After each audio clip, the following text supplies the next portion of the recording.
시청자 여러분 안녕하십니까? KBS 9시 뉴스. 여러분 안녕하십니까? 여러분 안녕하십니까? 여러분 안녕하십니까? 오늘의 주요 뉴스입니다. 뉴스룸을 시작하겠습니다. 조중동 지금 조중동이 계속 이렇게 경향.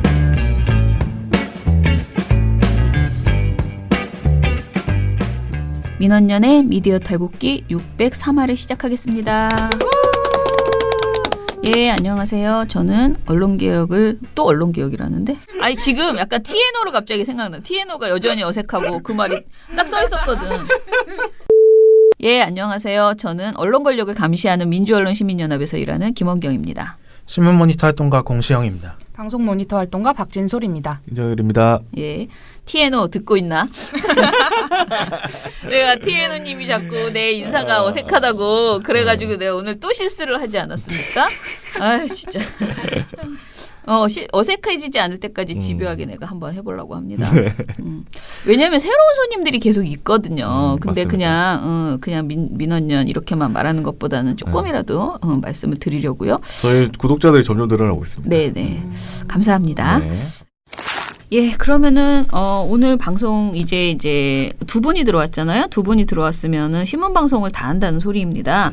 오늘 주제는요. 요즘 계속 뜨거운 일본의 경제 보복으로 우리 언론 보도가 어떻게 되고 있는지 사실은 저희에게 굉장히 중요하신 어떤 어르신께서 당장의 기자회견을 해야 된다고. 도저히 뭐 우리나라 언론이 지금 완전히 그냥 친일 언론이라고 막 엄청나게 비판하는 그런 지금 목소리를 내주셨어요. 그래서 아니 당장의 기자회견을 하려면 판단을 해야 될 거 아니에요.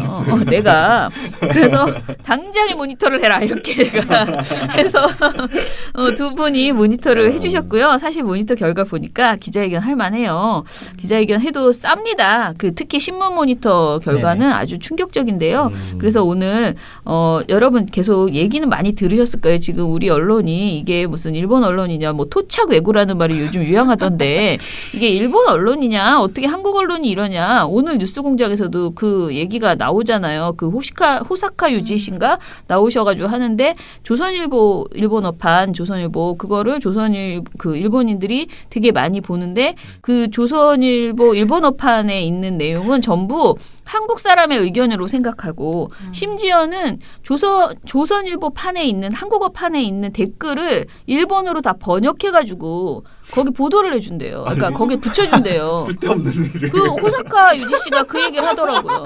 그래서 한국인들은 지금 별 불만이 없구나라고 생각하는 그런 여론을 만들어 나가고 있다라는 거예요.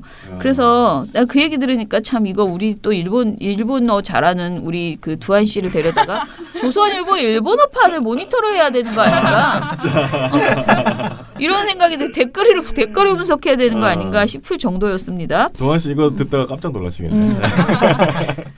자, 그러면은 시작해 보겠습니다.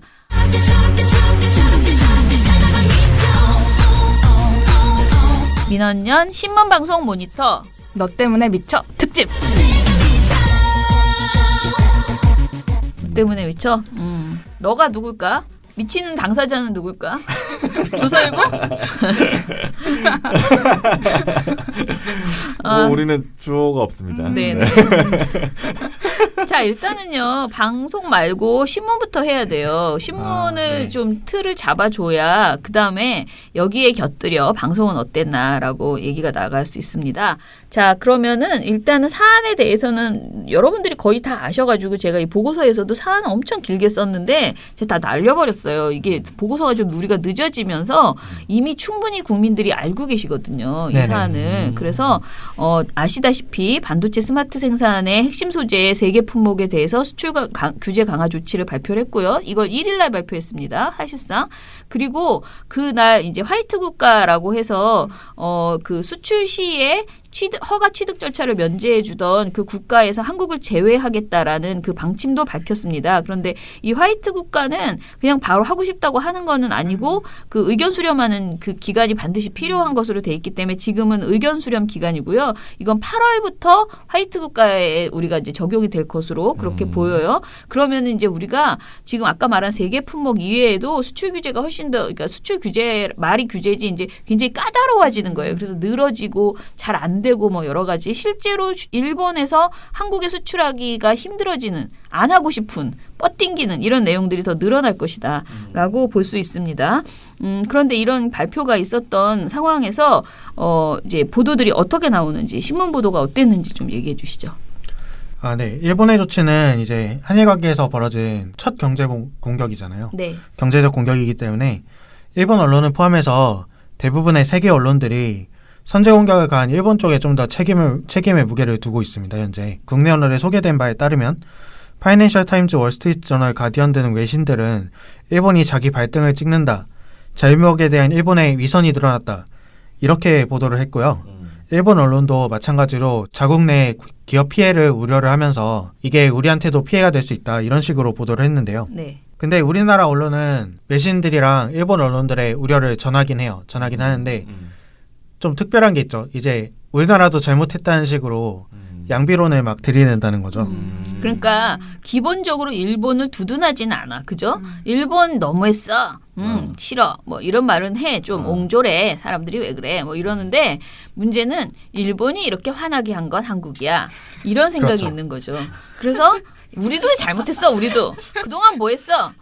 무책임해. 왜? 막 이런 얘기를 지금 하고 있는 거죠. 근데 만약에 이게 정말로 뭐 그렇지도 않겠지만 만약에 박근혜 정부 때 이런 일이 벌어졌다. 그럼 이렇게 과연 우리 조중동께서 이렇게 왜 막 이러면서 박근혜 정부에게 그랬을까를 생각해 보면은 참 이거는 아닌 것 같다라는 생각은 듭니다. 근데 전 일본하고 사이 벌어지면 박근혜 정부에서도 그랬을 것 같습니다. 하여간 워낙 친일 신문이라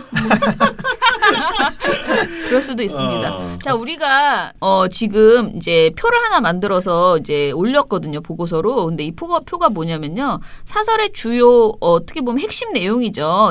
일본 경제 보복에 관한 신문의 핵심 내용인데, 요거는 제가 그냥 하나씩 읽어볼게요. 경향신문에서는 이렇게 말했어요. 그 동안에는 정치 외교적 갈등을 빚더라도 경제 활동은 보장하는 정경분리가 대체로 지켜져 왔다. 이처럼 기업 활동에 직접적으로 피해를 주는 조치는 금지선을 넘는 망동이다라고 말을 했습니다. 망동. 한겨레는 뭐라고 했냐면 강제징용으로 숱한 인권유린과 불법을 자행해놓고 사과는 못할 망정 피해배상 요구를 경제보복으로 틀어막으려 하다니 어처구니가 없다. 일본은 졸렬한 보복 조처를 당장 철회해야 한다. 정부의 단호한 대응이 필요해 보인다. 라고 말했습니다.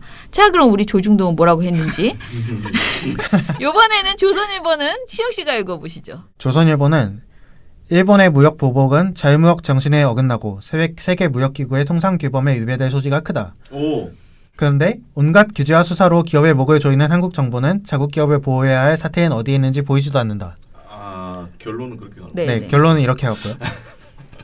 네, 동아일보. 동아일보는 이번 조치는 한국뿐 아니라 일본에도 심대한 피해를 미칠 자충수가 될 것이다. 그런데 한국 정부 역시 아베 정권의 무책임한 행태에 상응해 한일 관계 악화를 사실상 방치해왔다는 비판을 명기 어렵다. 중앙일보는 일본의 보복 조치는 옹졸하다고밖에 볼 수 없다. 그러나 일본 정부의 이게 협량이라는 표현을 많이 쓰는데 이게 좁은 도량이라는 뜻이래요. 협량. 네. 협회할 때 협자 써가지고 꼭 이런 거 한자 써가지고. 네. 협량만 탓하고 있을 수는 없다. 사태가 이 지경에 이르도록 과연 우리 정부는 뭘 했는지 묻지 않을 수 없다. 이런 식으로. 그러니까 지금 우리 정부도 잘못했다라고 이제 하는 거죠. 왜 일본이 무역 보복 조치할 걸 예상을 못했어? 그거는 또 아니야. 그거 이거는 아니에요? 네가 지금 그 한일 특히 위안부 이런저런 그다음에 몇 가지 문제들이 있잖아요. 지금 가장 핵심은 그 강제징용 배상금이라고는 하지만은 그게 아니고 쭉 네가 그동안 계속 일본 건드렸어. 일본 계속 심기를 잘못했기 때문에. 그러니까 이렇게 하면은 당연히 일본께서 이런 조치를 취하시지 이런 약간 그런 뉘앙스가 난 있다고 보는 거지. 그런데 일단 우리는 조선일보만 가지고 썼거든요. 이제 다른 거 다 조선일보가 좀 더 노골적이었어요.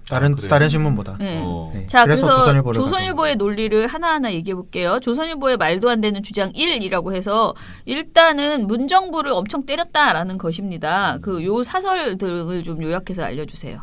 네, 제가 아까 말씀드린 사설이 7월 3일 사설이거든요. 7월 3일 사설인데 7월 4일 사설에는 조선일보가 그 일본과 한국을 비판하는 사설을 각각 실었어요. 그래? 네, 나란히 원래 위아래로 나란히. 이렇게 큰 일이 벌어지면 사설이 뭐 3개 다 이걸로 나올 때도 있지만 그렇죠. 이렇게 버전을 달리 1번도 까고 양비론은 확실하게 보여주는 거지. 한국도 까고.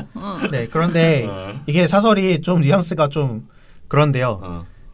첫 번째 사설인 일본도 중국 수준의 나라인가라는 사설에서는 어이구. 국가별 호감도 최상위권 국가인 일본이 알고 보니 무도한 경제보복을 일삼는 중국과 다를 것 없는 수준이다. 아 이거 호감도 어디서 나온 거야? 호감 국가별 호감도는 뭐야? 도대체? 모르겠어요. 하여튼 호감도 조사를 했나 누가 봐. 호감이 있다는 일본한테 나 이해할 수가 없네. 아니 중국도 일본 싫어하고 우리나라도 별로 안 좋아하고 트럼프도 되게 싫어하고 어디야? 누구야? 그런가 봅니다. 바로 밑에 사설은 이제 우리 정부를 비판하는 사설인데요. 전략적 침묵한다는 청와대, 무능무책임일 뿐이라는 사설에서 다각도로 보복 조치를 검토한다는 일본 언론 보도가 수도 없이 나왔다. 그런데도 정부는 일본에서 무슨 일이 돌아가는지 깜깜했다. 대강경 외교 일변도이던 청와대는 제대로 언급조차 하지 않고 있다. 전략적 침묵이라고 하지만 사실은 문제 해결 능력이 없는 무능이자 무책임이라고 강하게 비판을 했습니다. 아 여기 또 무능 프레임 또 나오는구나. 네, 그런데 이게 그동안 계속 지적해왔던 그 주장해왔던 외교 실패 프레임인 거죠.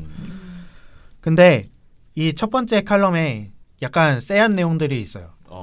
일본을 비판하던 칼럼. 네. 네.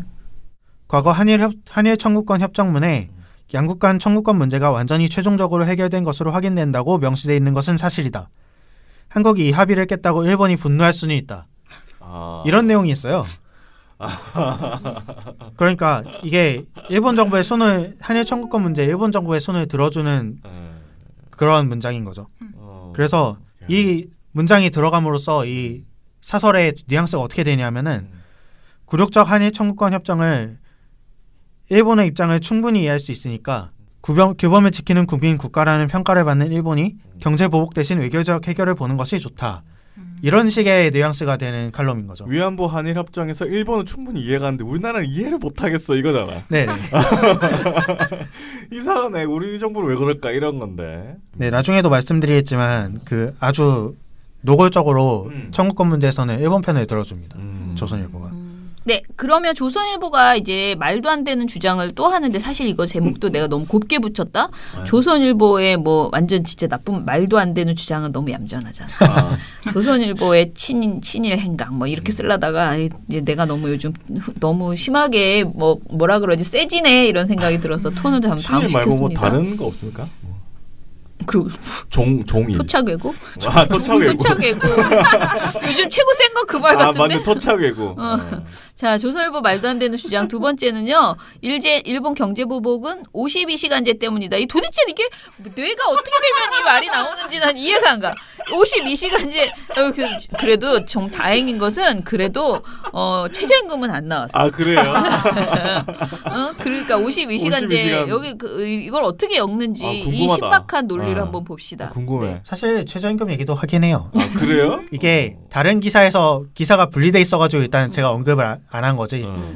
그 최저임금 언급도 항상 세트 메뉴죠 이건. 일종의 최저임금 주 52시간. 일본과 52시간. 네, 조선일보가 일본 경제 보복과 52시간을 어떻게 연관시켰냐면 이게 7월부터 그 52시간제가 R&D 기간으로 확대가 됐어요. 그래서 국제연구기관들이 노동 시간을 조정을 하겠다 이렇게 대책을 막 내놓고 있는데요. 그런데 그 경제제들과 보수 언론들이 조중동이 이 시행을 앞두고 각종 볼멘 소리들을 막 쏟아내고 있었어요. 그렇죠. 그래서 네. 특히 불 꺼진 연구소라는 프레임을 잡았는데요. 불 꺼진 연구소. 네. 근데 조선일보가 이거를 어떻게 경제보복이랑 연관을 시켰냐면 7월 3일 칼럼에 나와요. 사설 제목이 세계는 기술전쟁, 일은 기술보복, 한국은 불 꺼진 연구소. 이렇게 프레임을 짭니다. 그래서 세계는 열심히 일하고 있는데 네. 우리는 불을 꺼놓고 있다. 그렇죠. 52시간 때문에. 네. 소재가 일본을 독점했으니까 이걸 따라잡으려면은 기술 개발해야 되는데 밤낮 없이 기술 개발에 매진해야 되는데 잠 안 자고 해야 되는데 연구소에 불이 꺼져서 할 수가 없다. 이런 식으로 가는 거죠. 사실 불 꺼진 연구소라는 게 말이 안 되는 게 과학기술정보통신부 보도자료 중에 연구개발 분야 노동시간 단축 및 현장 안착을 위한 소통 강화라는 이제 대책을 좀 모색해보는 그런 보도자료가 있는데요. 여기서 이 사람들이 조사를 해보니까 국책연구소 연구자들의 노동시간은 주당 평균 45시간이었대요. 이미 52시간보다 짧았던 거죠. 불 꺼진 연구소라는 프레임 자체도 말이 안 되는 거고 이번에 줄어든 노동시간 있잖아요. 그게 어떻게 68시간에서 52시간으로 줄어든 건지 따져보면 노동법에서는 1주간 연장 노동시간을 12시간으로 제한한다라고 써 있었어요. 근데 노동부가 여기다가 유권 해석을 내리기를 일주일에 토요일, 일요일이 포함되지 않는다. 이래서 주말 노동시간 16시간이 더해져가지고 68시간이 된 거거든요. 헐. 근데 이번에 52시간으로 줄였다는 거는 그 주말 노동시간이 없어진 거죠. 주말 없었다. 네. 그러니까 당연히 노동시간이 68시간이든 52시간이든 평일 저녁 시간에 연구소에 가면 불이 꺼져 있을 수밖에 없는 거죠. 네, 사설 내용을 자세히 보면 핵심 기술의 대의존도를 줄이려면 자체 기술을 개발하고 핵 기술력을 키우는 방법밖에 없다. 그런데 이를 지원해야 할 정부가 도리어 기술 경쟁력의 발목을 잡는 정책을 쏟아내고 있다. 주 52시간제 때문에 불이 꺼진 것은 국책연구소만이 아니다. 이렇게 그 사설에서 주장을 합니다. 노동시간이 많아서 연구자들을 혹사시킬수록 기초과학이 발전을 했다면 그 옛날에 발전했겠지. 네. 우리보다 노동시간이 많은 그분들이 퇴사를 하실 가능성이 있습니다. 우리보다 노동시간이 한국보다 많은 코스타리카랑 멕시코 200시간 이상 많지 않습니까? 지금 현 시점에서 이 나라들이 지금 우리나라에 경제보복을 했어야죠. 그러니까 무슨 아니 노동시간이 많다고 그게 다 잘 되나 그게? 네, 그리고 일본도 우리나라보다 노동시간이 200시간 이상 짧습니다. 이게 애초에 말이 안 된다는 거죠. 자, 아무튼 되게 지금 길게 얘기했는데 뚜껑이 별로 안 열리지. 네. 그거는 이걸 안 읽어줘서인데 딱 요거야. 일본이 우리 기술 약점을 겨냥해 보복을 가하고 전 세계가 과학기술 개발에 총력전을 벌이고 있는데 우리는 우리 연구 개발자들이 일하고 싶어도 못하게 막는 기막힌 나라가 됐다라고 말했어요. 이게 기막힌 조선일보. 나라. 일하고 싶어도 못하게 막는 그런 기막힌 나라가 됐다.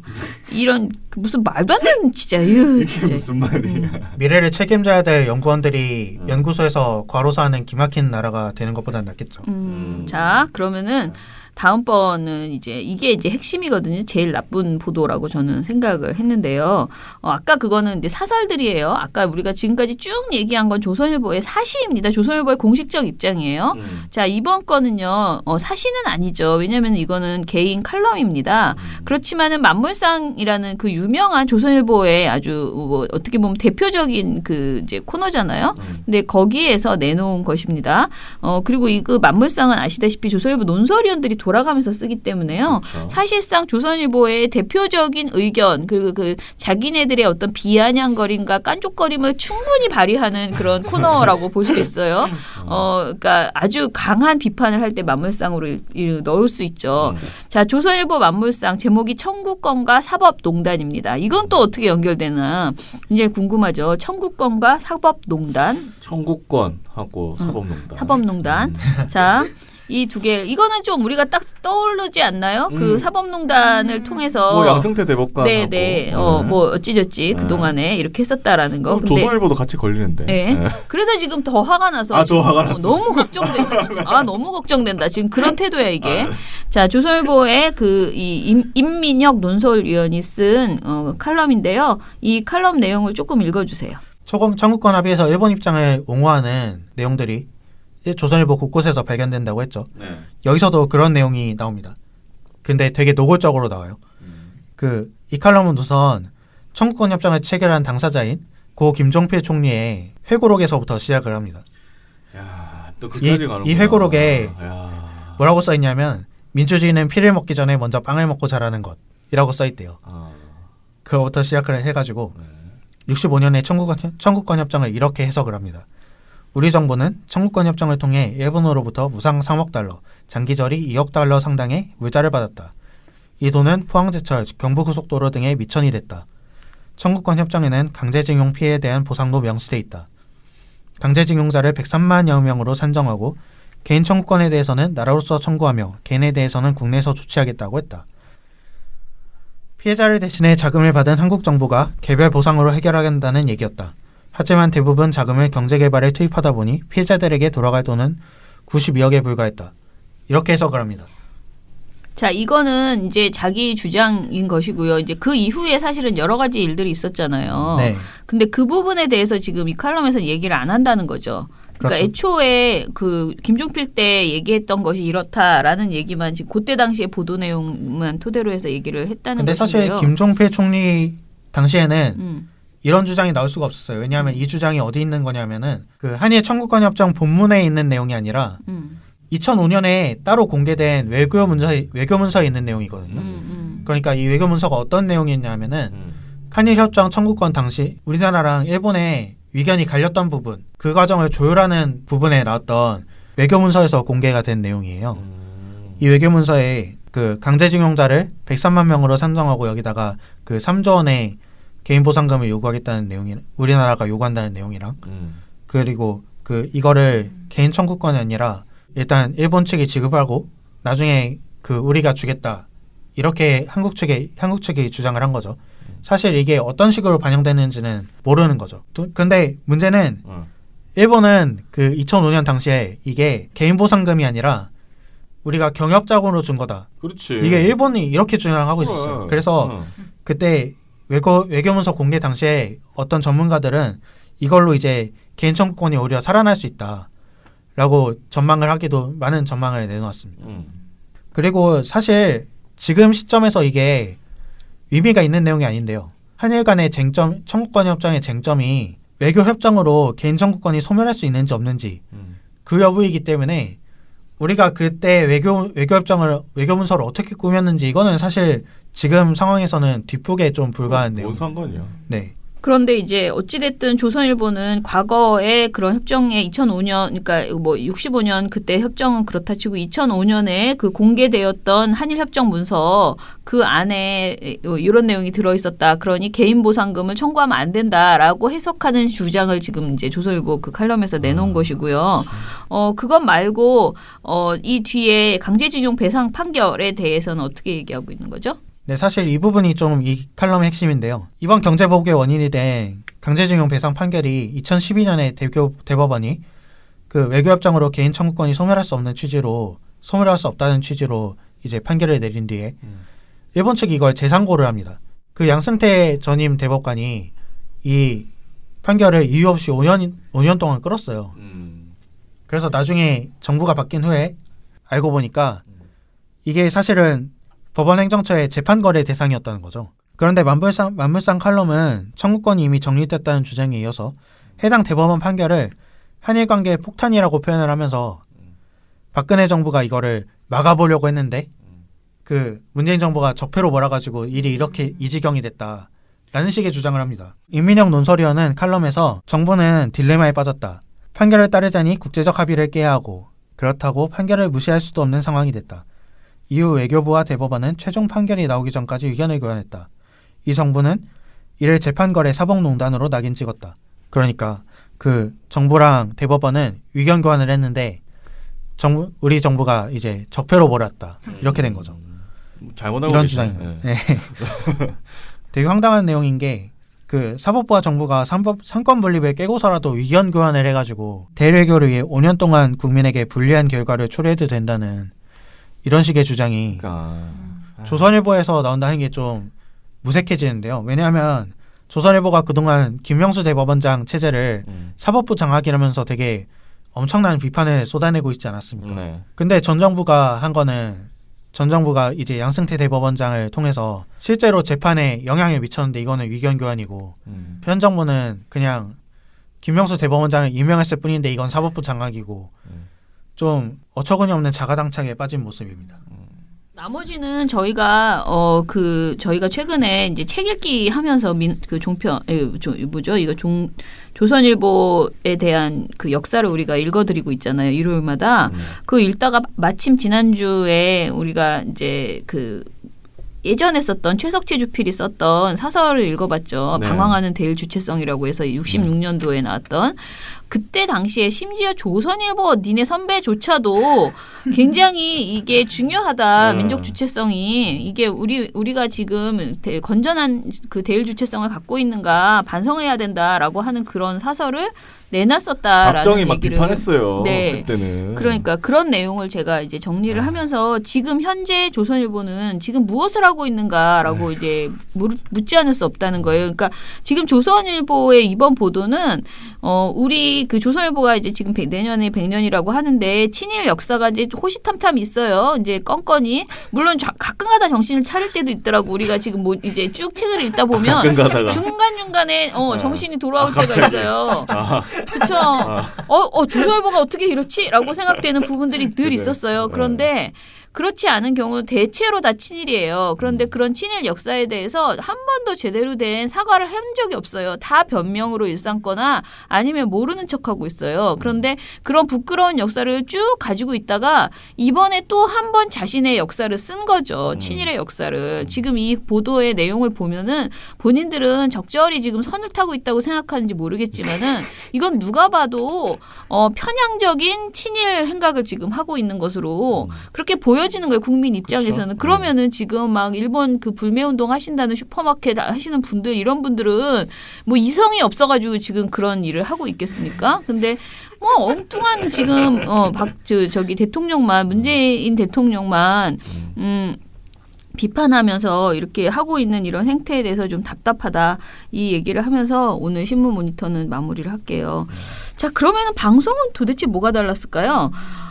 사실은 우리가 애초에 이거 신문 방송을 같이 보면서 방송은 크게 다르지 않다라고 한 것이 이제 방송사별로 대체로 다 그래도 일본이 잘못됐다. 우리가 아까 말하는 양비론 중에서 일단은 일본이 너무했다라고 하는 내용이 모두 다 들어있다. 거의 모든 언론사가 그렇죠. TV조선 채널A조차도 다 비슷하게 들어있다라는 애초에 보고를 받았었어요. 그런데 그 와중에도 조금씩 온도차가 있다는 거예요. 그러니까 뭐가 온도 차이가 있냐면은 아무래도 방송은요. 신문에 비해서 이게 사설 논평 이런 것보다는 사실관계, 스트레이트를 가지고 이제 그러니까 보도를 가지고 사실관계를 이제 더 많이 얘기를 하잖아요. 그러면 이번 일이 우리한테 어떤 타격을 입을 것인가와 타격을 줄 것인가와 그럼 일본은 타격이 없나? 이 부분에 대해서 사실은 객관적으로 좀 진단해 볼 필요가 있거든요. 네. 그러니까 일본도 이게 결코 유리하지 않을 것이다라는 진단이 나오면 좀 더 이제 필요한 그러니까 이게 우리 진짜 다 죽었어. 우리 지금 큰일 났어. 우리 왜 일본 신기 건드렸어. 우리 진짜 큰일 났어. 이 얘기만 하는 것과 일본도 지금 사실은 일본 내 여론도 전해주고 일본도 문제야. 그리고 아까 말한 우리 맨 처음에 얘기한 세계의 시각, 이 사안을 바라보는 세계의 시각 이런 것도 전해줘야 되는데 지금 방송 보도에서 보면은 TV조선이 일본 경제 보복으로 인해서 우리가 받을 피해가 매우 클 것이다라고 걱정하는 거가 좀 더 많은 느낌이다라는 게 이제 일단은 가장 큰 차이라고 지금 보여졌어요. 그래서 요거를 좀 얘기를 해주세요. TV조선의 보도. TV조선이 7월 1일 장기화되면 치명타, 업계 초긴장이라는 보도에서 사태가 장기화할 경우 반도체 업계 등이 입게 될 손해가 치명적이라고 지적했거든요. 신동욱 앵커는 기업의 입장에선 당장 생사가 걸린 문제다라면서 사태의 심각성을 한껏 강조했습니다. 그리고 오연주 기자도 수출 규제가 강화되면 생산 차질이 불가피하다라는 반도체 업체 관계자의 말을 전하면서 반도체 D램 가격이 6개월 새 반토막 난 반도체 업체에겐 엎친 데 덮친 격이다. 이렇게 상황의 심각성을 강조했습니다. 그런데 TV조선과 타사의 보도에는 되게 온도차가 있었는데요. KBS 앵커의 눈, 정부, 경제보복 규정, WTO 제소, 강력 대응에서는 이번 규제가 장기적으론 악재만은 아니다라는 분석이 있다고 보도했습니다. 현재 공급 과잉 상태인 반도체와 디스플레이 생산이 줄어들고 재고 소진이 빨라지면 가격 경쟁력 회복의 계기가 될 수 있다라는 분석이었어요. 그리고 산업통상자원부가 일본의 이번 규제로 인해서 오히려 해당 품목의 일본 독점이 완화돼서 우리 부품 소재 업계에 기회가 될 수 있다라고 보고 경쟁력 강화 대책도 추진하기로 했다. 이런 소식도 덧붙였습니다.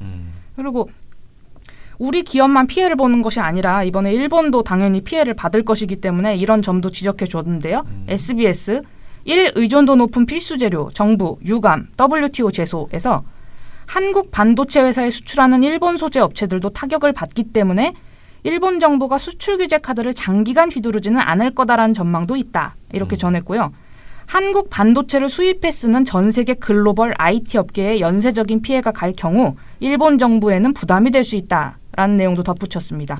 JTBC도 일본판 히토류 보복 위력 한국 경제 파장은에서 이 사태가 극단적으로 흐를 경우에 우리 기업뿐만 아니라 일본 기업들 역시 상당한 피해를 각오해야 되기 때문에 사태가 장기화할 가능성은 그렇게 높지 않다라고 예측을 했습니다. 그리고 연합뉴스에서는 일본 언론들의 우려 섞인 보도도 전했는데요.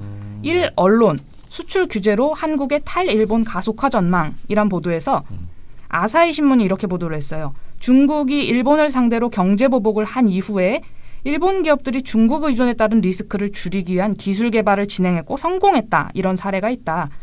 일본 정부의 한국 수출 규제 강화로 한국 정부가 향후 반도체 소재를 포함한 첨단 소재 개발 등에 약 6조 원을 투입하기로 했다. 한국의 기술 개발과 조달처의 다양화가 진행되면 세계 시장에서 일본의 우위가 흔들릴 수 있다. 이런 전망을 내놨습니다. 일본에게 결코 이득이 되지 않을 거란 거죠. 그리고 마이니치 신문에서도 한국이 단기적으로는 다른 곳에서 조달을 모색할 것으로 보이지만 중장기적으로 자국 생산을 통한 탈일본화에 주력해 일본의 기술적 우위가 무너질 수 있다라고 예상을 했습니다.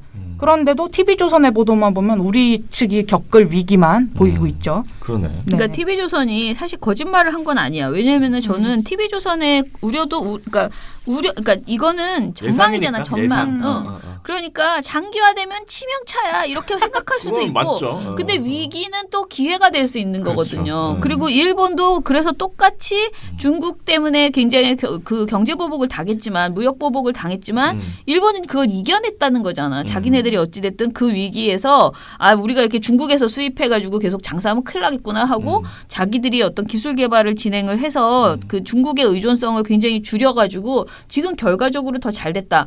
자기들이 그런 경험을 얘기를 하면서 야 우리 그랬는데 한국도 그러면 어떡해. 한국도 이걸 가지고 탈일본화에 주력할 것 같아라고 하는 목소리가 일본 내 언론에서 나오고 있는데 이런 내용은 전혀 보도를 안 하고 TV조선은 이제 치명타가 될 것이다라는 우려만 딱 보도를 했다는 것이 이제 약간의 온도차였다는 거예요. 저는 이걸 가지고 TV조선이 막 친일적이다 이렇게는 말할 수 없다라고 봅니다. 그래서 사실 방송 보도에서는 크게 많은 차이점을 느낄 수가 없었어요.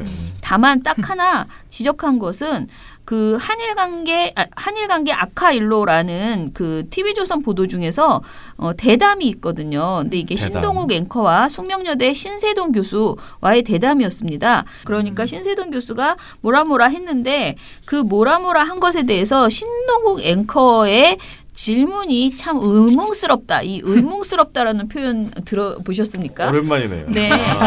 참 이렇게 약간 바람 넣어주는 그런 질문 있잖아요. 다 알면서. 뭐 이런 한글 이렇게 맞춤 이런 거 하는 거 있잖아요. 네네. 수능 때 의문스럽다 이런 거 나오잖아요. 의문스러운 그런 질문을 그거 되게 옛날 소설에 있어가지고 맞아. 그랬어? 수능에 나오잖아요. 그래요? 자, 일단은 신세동 교수의 발언은 뭐 대법원 판결을 이야기하고 예. 어떤 정치적으로 접근하는데 조금 전 섣부르다고 봐요. 일단 일본 정부의 당국자와 예. 고위 당국자와의 소통을 통해서 그네들이 말하는 예. 현저한 신뢰의 손상이 구체적으로 무엇을 말하는가 그것을 알아내는 것이 모든 문제를 풀고 그다음에 이 확장되지 않는 가장 중요한 접경인데 예. 근데 그 부분이 너무 조금 소홀하게 뭐 일단 대사를 불러서 뭐 꾸짖는다든지 또는 뭐 WTO에 제소를 한다든지 전 한국의 조치가 매우 경솔하고 섣불렀다고 봅니다. 지금 당장 해야 할 일은 일본이 그 양국 신뢰관계에 손상이 왔다는 구체적인 내용이 뭔지를 파악하는 것이 가장 급한 이유라고. 라고 했어요. 그런데 저는 이게 지금 와서 결과적으로 봤을 땐 아베고 보고 다 정치적인 거라고 얘기를 하고 있는데 본인은 아니야. 그게 아니야. 그러니까 약간 신중하게 해야 돼. 그 뭔가 우리한테 지금 신뢰관계 손상이 온 구체적인 뭐가 있을 거야. 뭐가 있을 거야. 정치적인 거 말고 뭐가 있을 거야. 이런 말씀을 신세동 교수가 했어요. 그러면은 내가 앵커라면은요.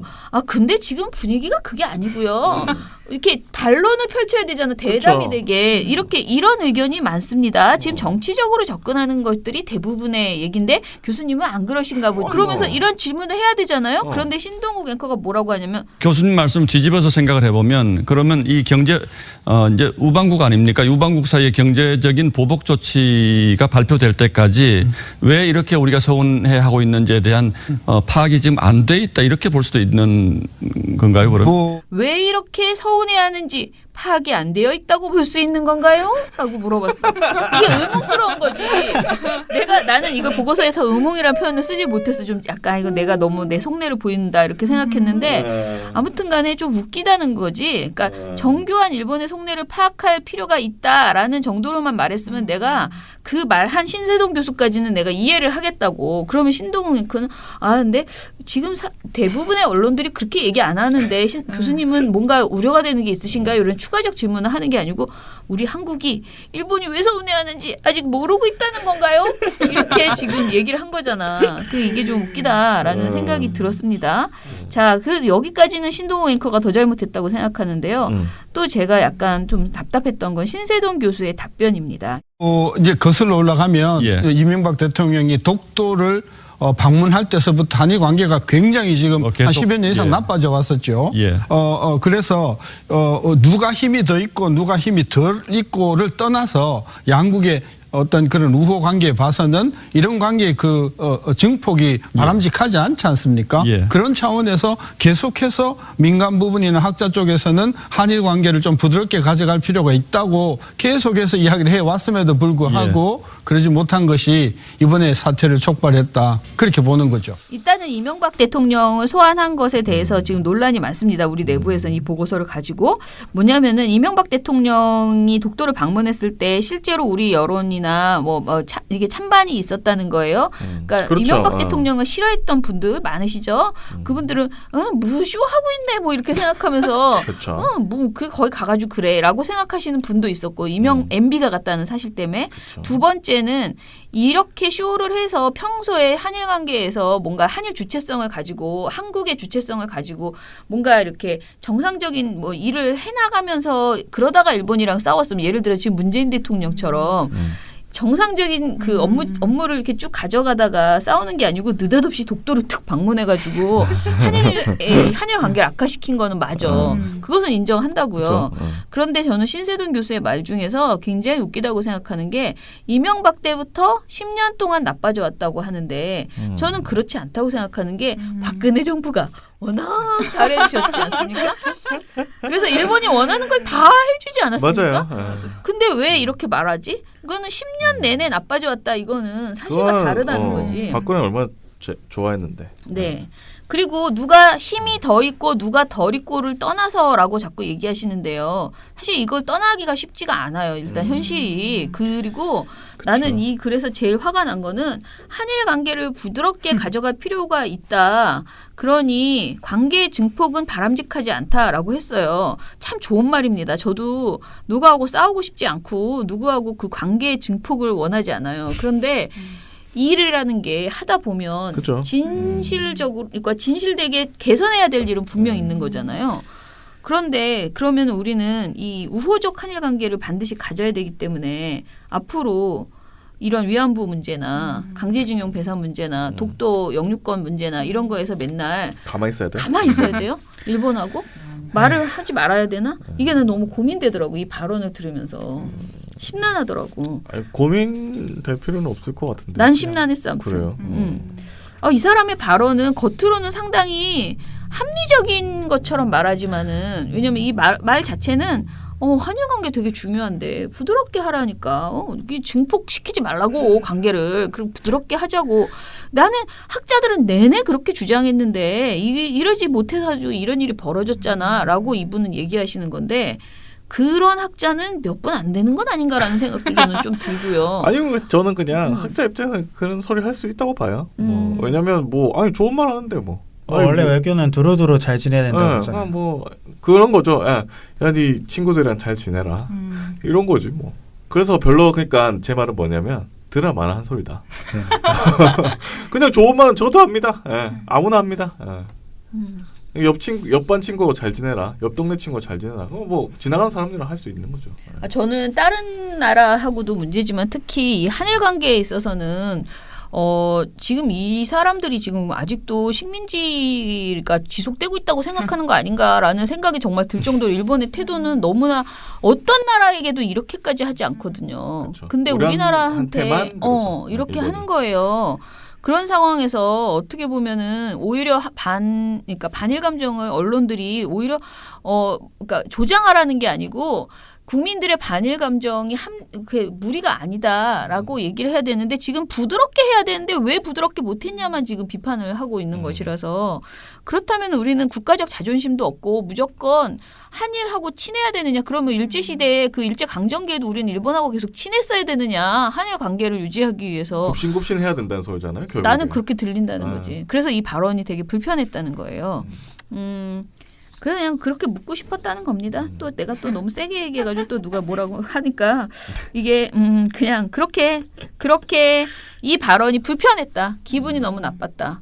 그리고 묻고 싶다. 한일 관계가 그렇게 지고지순한 최고의 가치이냐. 우호적 한일 관계가. 우호적이지 못한 일이 발생하더라도 우리가 우리 국민, 자국민의 이익과 자국민의 인권을 지켜야 되는 것 아니냐. 그렇죠.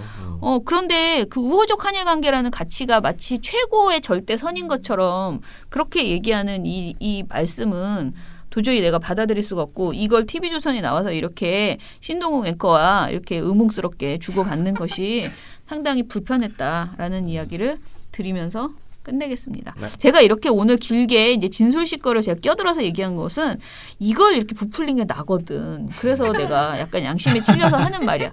그러니까 우리 진솔 씨는 이렇게 세게 쓰지 않았는데 내가 이걸 좀 고쳤어요. 고치면서 너무 화가 났거든. 신세동 교수 그 말씀을 들으면서 이건 도저히 나는 그냥 넘어갈 수가 없다라는 생각이 들어서 길게 이제 고쳤어요. 그래서 제 의도를 좀 더 얘기를 했습니다. 저는 반대로 화가 안 나네요. 그냥 그래? 아무 소리 했구나.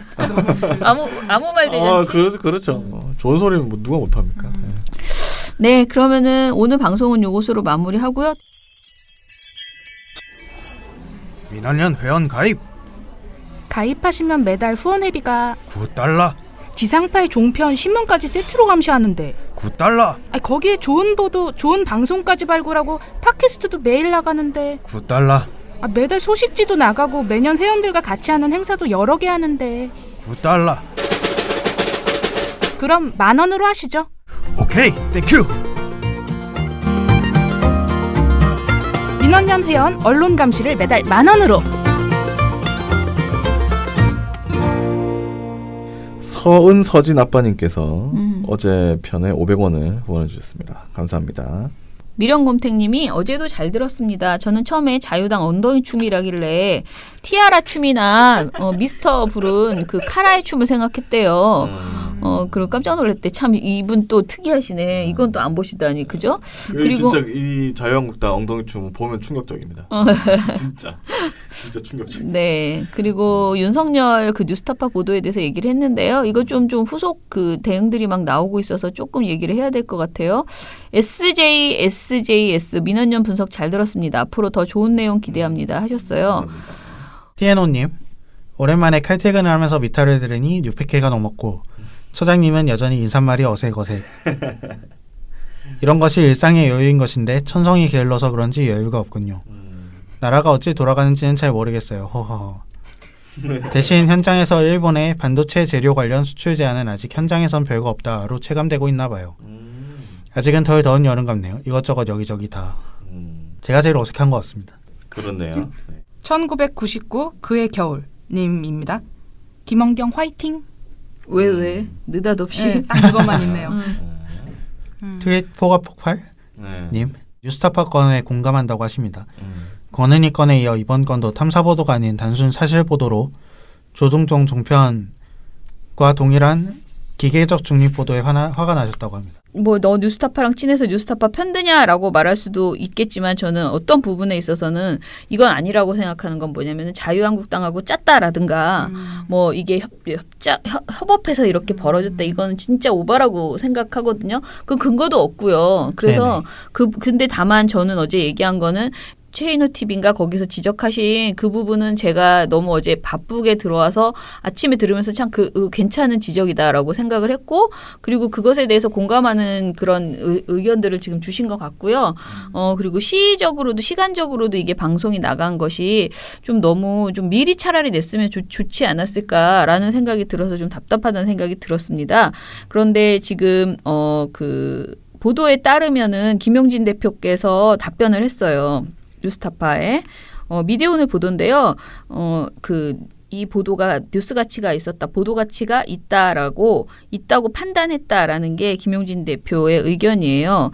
지금 많은 분들이 이제 뉴스타파에 대해서 이런 얘기를 하죠. 보도 시점을 일부러 노린 거 아니냐, 자유한국당과 결탁한 거 아니냐 이런 지적을 이제 하고 지금 실제로 그 뉴스타파 후원해지가 늘어나고 있다는 그런 얘기들이 있습니다. 그런데 김용진 대표께서 뉴스타파가 무슨 노림수가 있었겠느냐, 특정 변호사에게 윤 전 서장과 연락하라고 한 적이 있느냐는 질문은 청문위원 서면 질의에서도 있었던 내용이고 이번 청문회에서도 큰 쟁점이었다라고 이렇게 말을 했고요. 윤 후보자가 이 부분에 어떻게 답하는지 취재 촬영팀이 청문회장을 찾아서 면밀히 검토를 했고 그 부분까지 포함해서 보도하게 됐다. 취재와 제작대로 보도한 것이다라고 이렇게 답변을 했습니다. 그러니까 보도 시점이 왜 이때였느냐라고 이제 우리는 왜 미리 보도하지 않았느냐라고 했는데 서면 질의에 있었던 내용이기 때문에 그 서면 질의에 의해서 답변을 준비했을 것이다 본인이라고 이제 생각을 하고 그 답변 모습을 일부러 담아서 내려고 했다라는 거죠, 애초부터. 그러니까 윤 후보자 입장에서는 이런 질문이 나올 거라고 예상을 분명히 하고 있었기 때문에 그것에 맞춰서 답변을 준비했어야지 맞다라는 김용진 대표의 생각인 거예요. 근데 이게 이제 약간 함정을 파놓고 이렇게 했다라는 지금 그런 지적인데 그것은 함정은 아니었다. 서면 질의까지 이미 다 드렸던 내용이다라는 그런 답을 한 거고요. 그리고 김 대표는 국민이 지켜보는 청문회장에서 과거 발언과 다른 답변을 내놨다. 고위 공직자에 대한 신뢰 문제와 국민 알 권리 차원에서 충분히 보도할 가치가 있었다라고 평했습니다. 그리고 왜 과거와 다른 발언을 했는지 그 입장을 듣기 위해서 노력했지만 윤 후보자 입장을 들을 수 없었다라고 또 답변을 했습니다. 자유한국당과 결탁한 것이다라는 누리꾼 주장에 대해서는 근거 없다. 뉴스타파는 정당 정치권과 결탁한 전례가 없다. 공익이 없는데 그럴 이유가 무엇인가라고 잘라 말했습니다. 그리고 이제 저희가 계속 얘기한 것처럼 뉴스타파가 가지고 있던 그 증언, 이거는 과거에 가지고 있던 확보된 증언이었고요. 그리고 이미 이 관련된 내용이 2012년 12월에 주간동아 인터뷰에서 이미 나온 바 있다라는 것이죠. 그렇죠. 그리고 사실 이 기자가 기자분께서 신동아 출신이다 보니까 지금 뉴스타파 기자분께서 그러니까 이걸 다 가지고 있었던 것이죠. 저는 차라리 왜 그냥 아주 심플하게 왜 말을 바꿨습니까? 라고 묻는 보도로 끝났다면은 차라리 왜 말이 다르십니까? 라고 했다면은 그 해명을 요구하는 보도로 그냥 딱 끝났으면 되는데 거기서 이제 변호사법 어쩌고 하면서 뭔가 그치. 굉장히 이제 변호사법 거기서 커지니까 예. 약간. 그거는 좀 이제 과장된 부분이 있기 때문에 그랬던 것 같아요. 자, 그러면은 유튜브 댓글도 조금 볼게요. 유튜브에서는요, 다들 뉴스타파 때문에 댓글이 되게 많이 달렸네요. 유튜브에. 그래서 제가 밑에서 보면은 뉴스타파 의도적인 늦은 공개 김진태 짜고 치는 고스톱이라고 이렇게 또 보내셨어요. 근데 이제 제 위에 것들은 좀 뺄게요. 그냥 대부분 이렇게 지적하는 목소리를 많이 주셨고요. 그다음에 사규 최님께서 처장님의 애교 소리와 시영 씨의 공기 반 소리 반 먹는 소리 그리고 셋이서 어울려서 우리의 문제를 진단하는 이야기에 그려 하면서 수긍해 봅니다. 잘못을 벌받지 않은 우리나라의 문제라고 보걸랑요. 내일도 탈탈탈 이렇게 해주셨습니다. 감사하고요. 그리고 최철우님, 언론이 불손한 의도를 품고 기사를 쓰면 어떤 악영향을 끼치는지 두 케이스 모두 잘 보여주는 것 같아요. 뉴스타파에게 실망했고 이진주 기자는 자뻑성 고해 성사는 일기장에나 하시길 오늘도 탈탈탈 잘 털어주셔서 감사합니다. 라고 하셨습니다.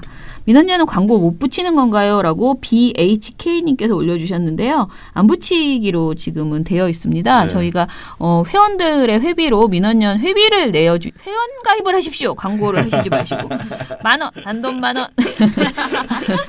회비로 운영되는 단체다 보니까 저희가 그 회비로 월급 받고 뭐 이런저런 장비를 사서 이런 것들을 하고요. 그리고 그 내용은 국민에게 고스란히 다 그냥 무료로 돌려드리는 것이 좋지 않을까라는 생각을 하고요. 광고를 받기 시작하면 좀 프로그램도 좀 조금 어찌됐던 듣기 싫은 걸 들으셔야 되잖아요. 그래서 지금은 그냥 하고 있습니다. 영원히 그러겠다는 생각은 아니고 저희가 엄청난 돈을 벌 것 같다. 그러면 내 마음이 흔들릴지도 모릅니다. 강카레님께서 윤 씨는 모두 윤석열이야? 라고 이렇게 얘기를 하셨고요.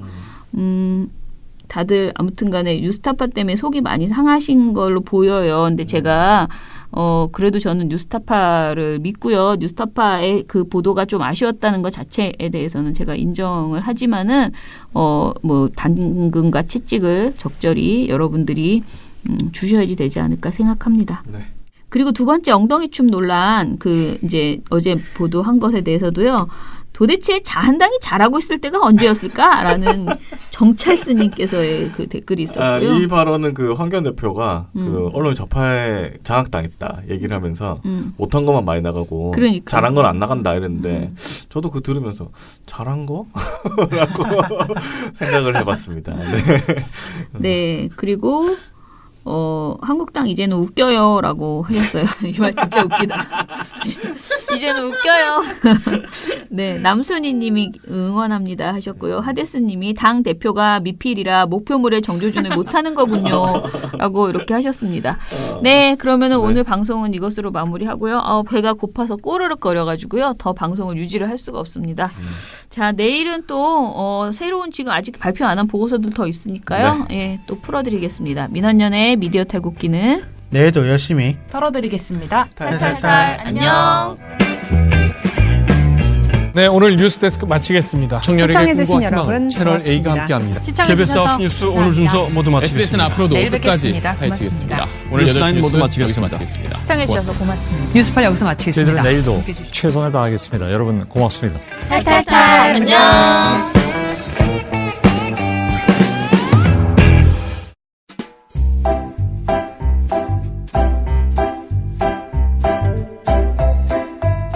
어떡해요? 신문 보다가 몸이 부들부들 떨리나요? 종편 보다가 머리가 띵? 그거 괜히 버티다가 타이밍 놓치면 안 되는데. 언론 제보에도 골든타임이 있다. 그래서 민원연이 있다. 언론 조심하세요. 민주언론 시민연합.